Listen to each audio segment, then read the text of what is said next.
Hello, students. We are going to be looking at how to make these car tires in a little simple way using just some pre-made files. If you want to make something more complex, some cooler tires that have even more cool stuff going on there, check out the video using Onshape. But we're going to make just something similar to this, which is basically a big circle. That's the outside of the wheel. A little circle that the dowel, the stick, will go in there, and then some triangles here that kind of repeat around in a pattern now. So let's go ahead and get started here. We are going to have the Glowforge laser software open here, and here on our website, there's a linked, this is a Google Drive folder. If you open that up, there's going to be several files in here that are pre-made for you.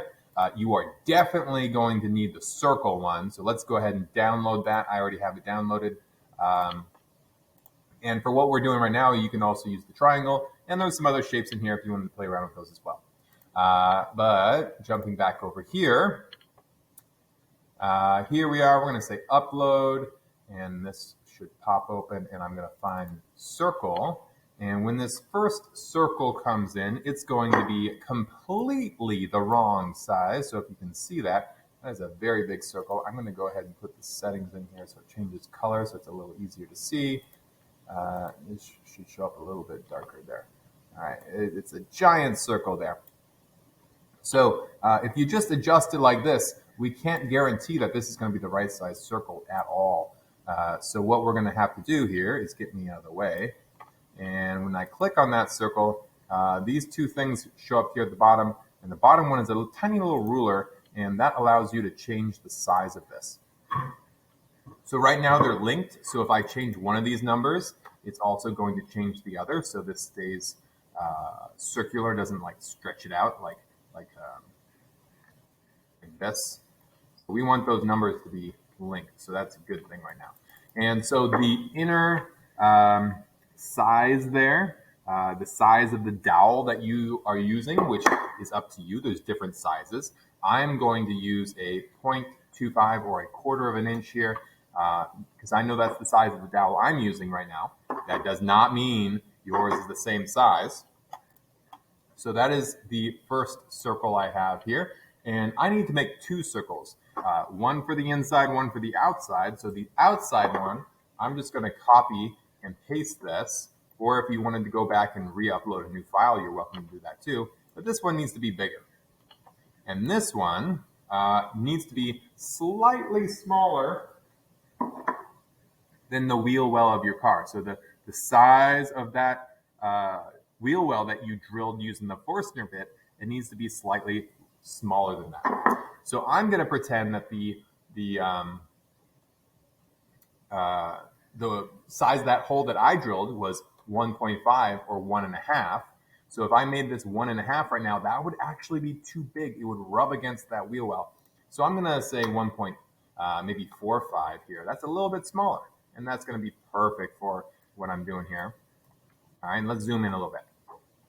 So now what I want is that circle to be perfectly in the center of this other circle. And right now, I can play around with this all day, and I can't guarantee that they're exactly in the center. But what I am going to do is I'm going to grab them both at the same time, and then this other button, it allows us to align things. So if I click on that, I'm going to want to say line it up vertically center, which is this one here, and then also center from left to right. So if I click on both of those now, that is perfectly lined up in the center now, and should be right where I want it to be. So before I go and change anything else, I don't want to move this and mess it up. So I'm going to grab them both, and I'm going to group them together so that they are one object now. So now I can't mess that up. And that is my extremely simple wheel. But now I want to put some decoration on there. So I am going to add a triangle. And again, this same thing that I'm about to show you will work with any of the other shapes as well. So I'm adding a triangle here, and I'm going to put the settings in for my triangle right now as well.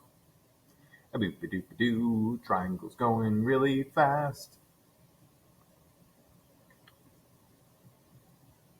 Come on, triangle. Where you at? There's the triangle. Obviously, this triangle is way too big right now. So I'm going to put those settings in there too. And I'm going to make that quite a bit smaller. I'm going to zoom in again. And by using those same tools that I did earlier, I can grab this now and say, okay, maybe I want this triangle to be a little wider actually. So if I grab this and I say, I unlink this, so this little thing is locked right now. So if I want it to be a little wider, maybe I want it to be 0.2 wide, right? There's a little wider there. So that looks pretty good. And maybe I want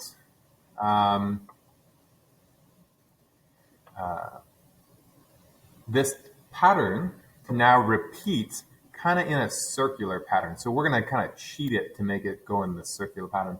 First thing, I'm holding Control C and I'm copying this, or if you want to do copy and paste here, so I'm going to copy and then paste. This works too. And I'm going to rotate this one, and I'm holding Shift right now. If I hold down Shift, you'll notice it kind of clicks into different spots. If I don't hold down Shift, it's not going to be in exactly the spots. The angle is a little bit freer. Here it snaps to more normal angles that you usually want. So I'm going to do that, and then I'm going to click these two, and I'm going to group those together again. So right now I have two groups. I got one group, and I got two groups. And now I'm going to go back here. I know there's a lot of steps here, and I'm going to align those again, just as before. So now these are aligned, and they're lined up in the center. And now I'm going to copy those again, and now I'm going to rotate those, and then I'm going to grab everything again, and I want to align it again. Now you can start to see I'm getting this kind of rotating pattern based on these pieces here. And I'm going to do this one last time. I'm going to grab just the triangles again. I held down Shift, so I'm not grabbing the wheel right now, just grabbing those pieces, and I'm going to copy, or excuse me, I'm going to group this first.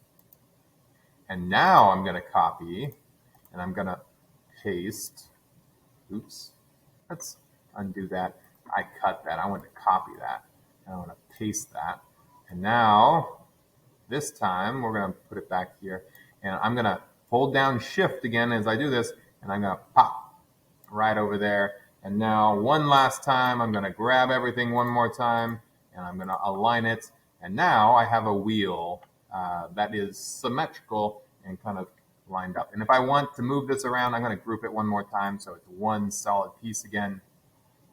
And I got that wheel that I want. This same thing could work if you want to put little rectangles on there and make them go in a pattern, or stars or anything like that. The important thing here is that these shapes, I should have mentioned this earlier, you do not want to, these are going to be cut through the piece of wood. You cannot cut into the center of the wheel, otherwise the wheel will fall apart and it won't stay together. And you cannot cut into the edge of the wheel, otherwise you're going to have a flat tire and your car is not going to go anywhere. So once it's this size, don't play with these handles anymore. That is going to be your wheel. And if you have a normal car, you're not going to need 4 wheels. You're going to need 8 wheels. The reason being is we are going to actually double up those layers and make it double thick. So not 4 wheels, you need 8 wheels. All right. Hope that helps. Have some fun doing this. Enjoy. Bye.